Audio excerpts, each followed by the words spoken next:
Bonjour, Marzi Hamidi. Vous êtes afghane, réfugiée en France depuis 3 ans et depuis le 25 août, vous êtes victime d'un déferlement de haine et de menaces de mort sur votre téléphone directement et sur les réseaux sociaux. La raison de ces déferlements, eh bien, c'est la vidéo qu'on vient de voir. Vous avez enregistré et diffusé une vidéo dans laquelle vous prenez la défense des femmes afghanes dont les droits sont à nouveau réduits. Votre message, c'est soutenez les femmes afghanes, c'est d'être la voix de ces femmes qui n'ont plus de voix, avec ce hashtag Let Us Exist. Vous vous attendiez à ce déferlement de haine ou vous avez été surprise? Bonjour, thanks for having me today. Merci de m'accueillir aujourd'hui. I didn't know that fighting for Bien malheureusement, gender equality, fighting je ne for the savais rights pas of que women lutter in Afghanistan pour will le cause her respect safety in Paris. des droits de la femme To be honest, mettrait ma vie en danger ici même à Paris. I was not surprised Pour also vous dire la because vérité, I already know quelque that part there ça ne m'a are pas surpris. many people Je in France, savais in déjà Europe, that qu'il y a they de believe in nombreuses the personnes, que ce soit en ideology of France, dans le Taliban, reste de and they are l'Europe, qui supporters of croient à Taliban. l'idéologie But I didn't know talibane just a et simple qui la video soutiennent. that Mais je ne it's been pensais like pas more than qu'une 2 years that I simple live in Paris. I'm vidéo fighting for puisse that, faire and la différence. Ça fait 2 ans que je vis à Paris, plus de 2 ans, invite people and et I raise awareness to support j'essaie de Afghanistani women in sensibiliser Afghanistan. à la cause But this des time it femmes was a en bit different Afghanistan, de leur because apporter when un I soutien, launched my mais hashtag, quelque chose était un petit after peu that I différent. had an interview Lorsque with j'ai Afghan lancé journalists ce hashtag, and Let Us Exist, I spoke up about laissez-nous the exister, j'ai eu athletes une and the cricket interview national team of Afghanistan that et they are normalizing avec le journaliste, Taliban on a and parlé they are des shaking hands athlètes with the Taliban afghanes and they took et on a sides, you know. parlé également So des I diplomates spoke up about talibans that and I said that they are not qui serrent representing la main aux millions diplomates victim étrangers, women mais of les femmes sont Afghanistan exclues. and they are not national team now. They are Et nous avons athletes of terrorists. des millions After that, de femmes en that's Afghanistan made problem for et me qui sont and pris en I otage didn't know et qui n'ont pas le that's droit de pratiquer un sport. like Et pour moi, so ça pose quick problème. because we Et les just choses shared se the sont faites très interview rapidement. and a day after I On received venait 3000 juste de numbers. diffuser l'interview C'est et dès le énorme, lendemain, hein. j'ai reçu plus de 3000 messages. 3000 messages. Et vous dites des messages qui viennent du monde entier, de France aussi, c'est ça? Oui, the numbers that they were calling me, Oui, they tout were à fait. from European countries, France. D'après les country that I'm chiffres, living, even certains from des Paris, appels venaient de and, France, Germany, voire même de Paris, où j'habite, Belgium, mais également de Belgique, des Afghanistan, Pays-Bas, Pakistan, d'Allemagne, Saudi Arabia, d'Afghanistan, Dubai, du Pakistan, de all around the Dubaï, world, d'Arabie they were Saoudite, calling donc me, du monde entier. and that was Je recevais des organized appels because it's not malveillants du possible monde in entier. one C'est day, forcément une campagne 3000 organisée, numbers parce que calling me 3000 non-stop, and messages still de they are haine en calling un me, seul texting jour. me. C'est comme un Que ce soit raid, par hein, c'est ça texto qui ou aurait été par d'autres organisé moyens. pour vous. Un raid.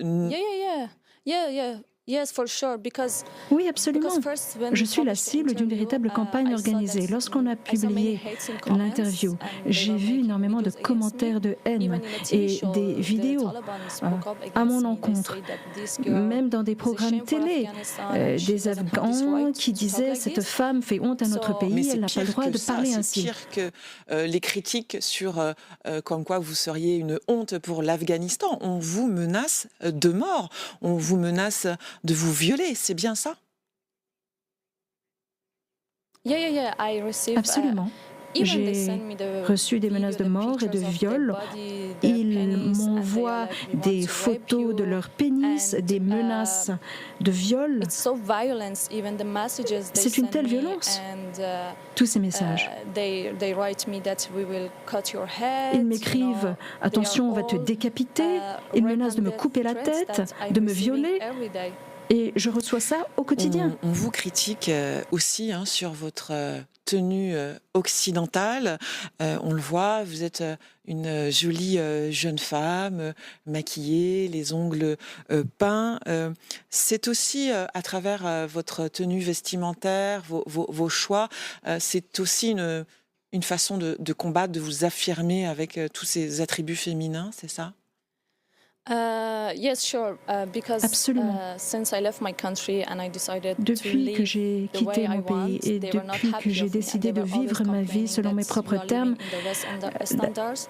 Mes opposants ne sont pas contents d'avoir adopté, du fait que j'ai adopté ce style de vie à l'occidental. Car en Afghanistan, cette liberté n'existe pas. Et c'est très important pour moi d'être moi-même, de m'habiller comme je l'entends, de me maquiller et de profiter de ma féminité.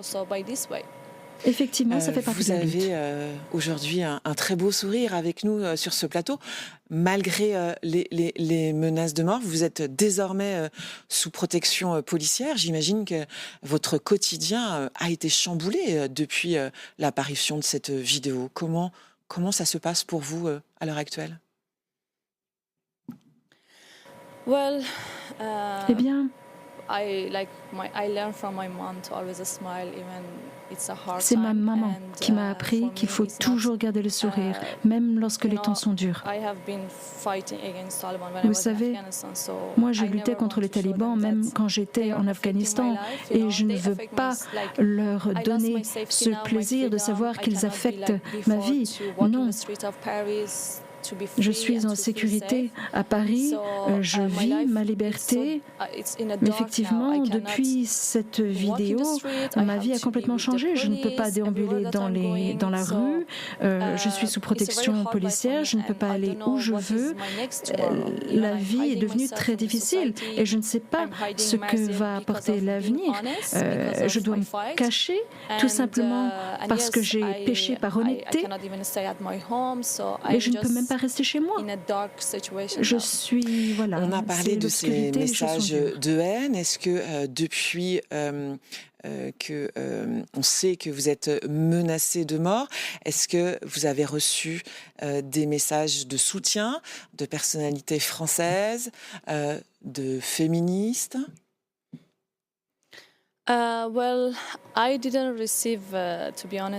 Malheureusement, non. Je n'ai pas reçu le soutien des féministes françaises.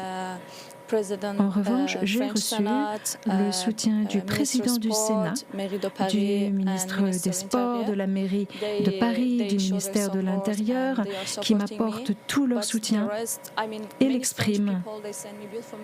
Et je reçois de nombreux et magnifiques messages de citoyens français. Je sais qu'ils sont à mes côtés.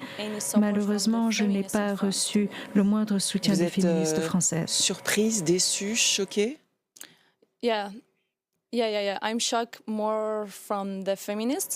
Oui, je suis assez choquée de cette absence de soutien de la part des féministes parce que c'est une lutte que nous avons en commun. Je ne comprends pas comment on peut fermer les yeux sur cet apartheid de genre qui sévit en Afghanistan, car c'est bien ce qui se passe. On veut me réduire en silence. En Afghanistan, certes, mais également en France. En plein milieu de l'Europe, je ne comprends pas pourquoi les féministes ne soutiennent pas ce mouvement. En France, les les femmes femmes sont autorisées, ont le choix de porter ou de ne pas porter, bien sûr, le voile. Quel regard, vous avez sur ce voile en France? À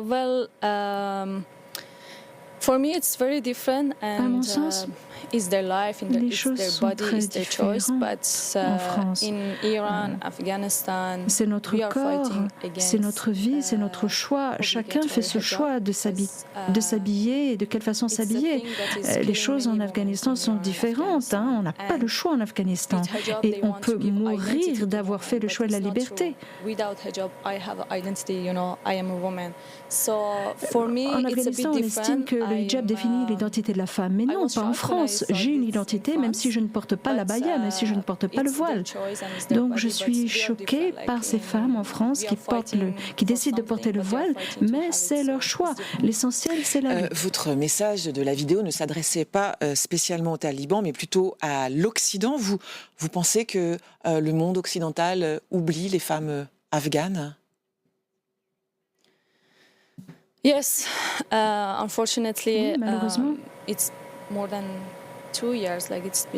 Ça fait déjà plus de 2 ans, presque 3 ans, que l'apartheid de genre sévit en Afghanistan. Les femmes sont réduites au silence. Le problème, c'est que les talibans jouissent de tous les droits. Ils peuvent voyager dans le monde entier, et ce, très facilement, et je ne comprends pas pourquoi. Vous avez des milliers, des millions de femmes, des réfugiés afghanes dans différents pays, comme le Pakistan, comme l'Iran, et qui voudraient pouvoir étudier, se déplacer, voyager, et elles n'ont pas ce droit, mais les talibans si. Or, je ne comprends pas pourquoi. Oui, je pense malheureusement que le monde occidental oublie les femmes afghanes, mais je suis là pour faire porter leur voix et faire en sorte que cela ne continue pas. Votre volonté, c'est d'être la voix de ces femmes que l'on prive de voix. Je le rappelais tout à l'heure, la dernière interdiction, c'est celle de faire entendre sa voix en dehors de la maison. Depuis 3 ans, la liste des interdictions faites aux femmes est très longue. Est-ce que vous pouvez rappeler à nos téléspectateurs quelques-unes de ces interdictions faites aux femmes afghanes? Yes, in Afghanistan, la liste est longue, effectivement.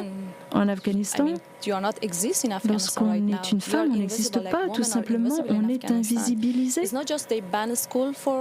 On n'a pas le droit d'aller à l'école ou à l'université. On n'a pas le droit de sortir de chez soi sans être accompagné par un homme, un membre de sa famille, que ce soit son frère ou son mari.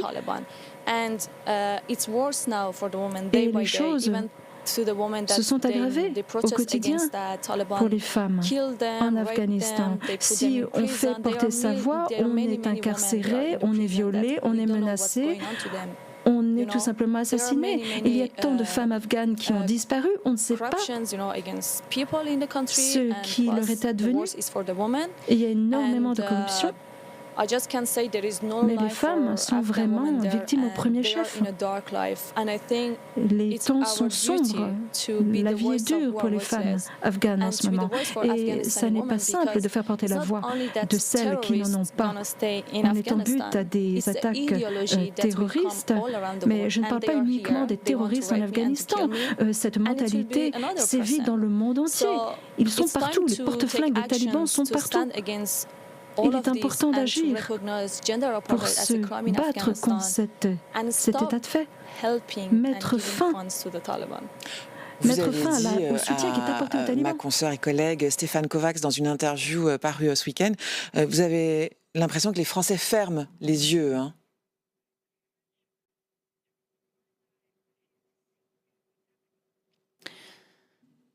Yes, I mean.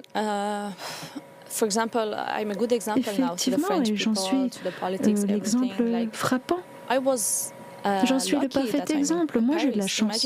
J'ai eu de la chance de me retrouver à Paris. Vous imaginez, si j'étais en Afghanistan, mais ils m'auraient déjà assassiné. Ici, il y a des règles, il y a un cadre juridique. Je jouis d'une protection policière. Mais le fait est que j'ai de la chance par rapport à toutes ces femmes qui sont également victimisées, mais qui doivent, pour survivre, se cacher. Mais moi, je refuse de me cacher, sinon autant revenir en Afghanistan. C'est ici que je pose ma lutte. Le terrorisme ne se cantonne pas à l'Afghanistan. Le terrorisme est partout. L'idéologie est partout. Il est important de prendre cela au sérieux. Car si on ne met pas fin à cet état de fait, ici et maintenant, les choses vont s'aggraver à l'avenir. Dans quelques années, ce sera encore pire. Il y a quelques années, on se disait non, c'est pas sérieux, les talibans sont gentils. Et maintenant, ils ont encore plus de pouvoir qu'avant. Il est important d'agir et de trouver des solutions. Parce que je ne sais pas, les talibans qui voyagent à l'étranger, mais renvoyez-les chez eux, mettez-les en prison, je ne sais pas. Ce n'est pas à moi de trouver des solutions. Je suis simplement force de proposition. Je peux juste parler de ma vie et de mon cas. Vous avez porté plainte, vous attendez des réponses de l'enquête de police et on l'a compris, les talibans ne vous feront pas taire, vous allez continuer de parler.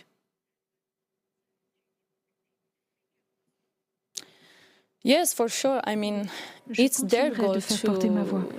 C'est bien leur objectif de nous réduire au silence, nous empêcher de parler de la situation. de nous empêcher de les dénoncer, mais jamais je ne cesserai la lutte. Jamais je continuerai de me battre pour la liberté de mon peuple et de mon pays. C'est ma responsabilité. Je viens d'Afghanistan. Je suis l'une des victimes des talibans. Je suis actuellement en exil et pourtant je peux m'exprimer aujourd'hui, je peux parler de la problématique et j'espère que dans quelques années, je pourrai revenir dans mon pays et qu'on jouira de la liberté qui est la nôtre. Merci Marzi Hamidi d'avoir été avec nous sur ce plateau. Merci infiniment d'avoir été là. Merci beaucoup.